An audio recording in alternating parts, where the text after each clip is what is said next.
Alright guys, Copper Cutlass here, and today I think is the first phase of this project. Part of it is tidying up a couple of loose ends and then getting my wife, who's behind the camera, she's waving even though you guys can't see, but she's going to take this down the track. Essentially, I kind of want to set her up with a car that she can wheel down the track and be a car that she can drive to work, because when the Oldsmobile is up and running, I don't drive this thing at all. I think I drove it last year mainly because in preparation of the new engine and stuff, which I didn't start my Facebook and YouTube page stuff really until after I had on my personal Facebook about putting my car down for the year. So pretty much last year my car sat, and this thing got the EFI and a couple other things.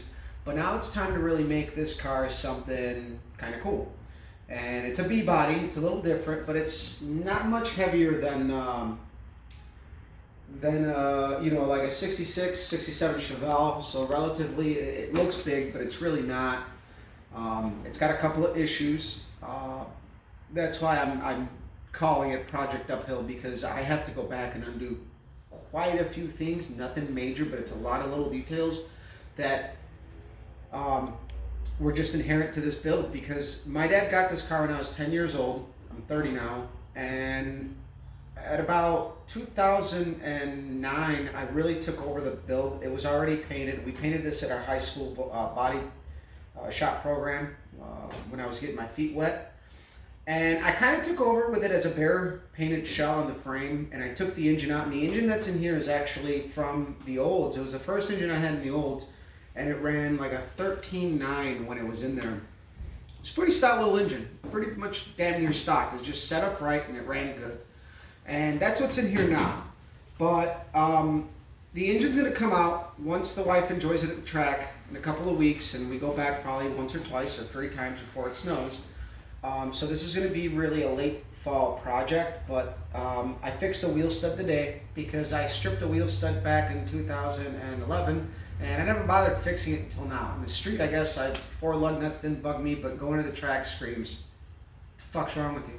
So I fixed that. I got to order a lug nut, put an attack in it, and I checked a couple things for leaks, and I've known about a valve cover leak that I finally have to fix. I have a set of old Mickey Thompson valve covers on here that are cracked. They've just been on there for a long time, and it finally started to leak a little bit more to where it's leaving little traces. So I need to fix that before we hit the track. And currently it's just got a turbo 350 with a 2300 stall. It's got a 308. This thing is an awesome driver for kind of having a 308. I mean, this thing will light it up because it doesn't have a posi, but it will light the one tire up pretty good. Just from a standstill, by the way. So essentially, I think I mentioned it in the other one of the other videos that big block is eventually going to go in here. And after talking with my wife, you know, we don't do a whole lot of highway driving. Whatever we do is mainly around town. So this car is going to end up getting a 373 gear. That engine, I had thought about putting a hydraulic roller in it, but for now, due to the fact that I can foresee this project costing more than what I had anticipated, I'm going to kind of salvage what's there. So I'm going to keep the solid mechanical camshaft that's in there and pretty much just freshen up that whole engine. And we're going to keep the Sniper EFI and see what it runs. I think if the car's set up right, if I can get this car into low 12s, 12.0, that'd be really good. But before we even think about putting any real power to it, I have to fix the frame. I have to box it. It's cracked. And I've known it's cracked. We cracked it when we put the body on this frame over 10 years ago.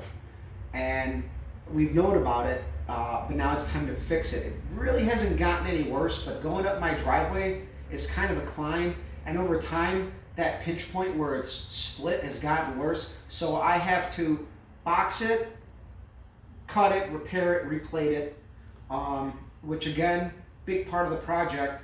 So essentially this whole nose is going to be off the car, engine's going to come out. It's pretty much going to be a drive and fix as we go, but over the winter, since we got 6 or 7 months of shitty weather, we're going to try to knock out a bunch of work this winter coming up. We need to do rear suspension work, so I'm going to go with tubular control arms, which are available from like UMI, BMR, a bunch of it's become a common part. And then in the front, if I can afford tubulars in the front, I will do that. If not, then the front bushings and all the control arms are new, so I'm probably just going to set it up with some 9010s. It does have new springs in there from Beltec. So, and again, we're not going for like the hardest launching car. I kind of want this car to have the current ride height that it has, but you know, we're not going to have the bowl of soup drivability like the Olds does, where it tips in a lot of round turns because of the no front sway bar, and you know, as soon as you peg it, the nose is in the air because of the tall springs and the 9010s. So this is going to be a combination of keeping it very streetable, make good power. It's something my wife can enjoy at the track. And so this is kind of the beginning of it. Get her going down the track, get her comfortable with it, because over the winter the goal is to get as much done as we can so that early, late spring we can get this car out on the track. And that's why, you know, I pretty much called it Project Uphill. It's going to going back and fixing a bunch of things that are kind of I've known about. And then eventually I also, once we get this thing mechanically good, I plan on redoing all of the body work. I'm a firm believer of getting all the mechanical work stuff, then the body work, because it's just a pain in the ass to work around fresh paint. I've done it in this, you just gotta be really careful. And there is gonna be some work to do because I kind of banged up the firewall to make these headers work. So once we get to that point, I am gonna have to do some custom work to a pair of headers that I actually have up here somewhere. Actually, you can see them there. So I'm gonna have to do some work to them to make them fit a little better. Hey, what's up, Finn? So there is going to be some work there to be done, and overall, hopefully you guys that have been following can continue to follow, because this is probably going to be one of the first bigger projects that I'm actually probably going to, well, not probably, I am going to be doing a lot of videos and stuff as we go, because this is going to be kind of a bigger project. The Olds, I missed the ball because this is before I got the idea to start kind of documenting this stuff for my Facebook page and like YouTube. So I think it'll be kind of fun to document it and show you guys a lot of the stuff we got going on, problems we got going on. And again, I'm not working on a car that's a complete shitbox. This car was off the frame and my dad replaced a lot of stuff. Just, it's got little quirks like the doors never fit right. They came out with a different GM car. And anyone who's worked on a GM car will tell you that you take a set of doors off the same car, same year, they will not fit the same exact way. There's always like manufacturing differences. And I learned this years ago when I was restoring like an early 90s K5 Blazer. We took doors from like an 87 that were mint. Did not fit at all, even with the original hinges that were on the 91. So I've learned that about GM cars. Unfortunately, one of the other things is that when we put this car together, I didn't know any better. So when we started doing the bodywork, nothing got pre-fit. Everything kind of got tossed on there, painted, and then final adjustments were upon me to do.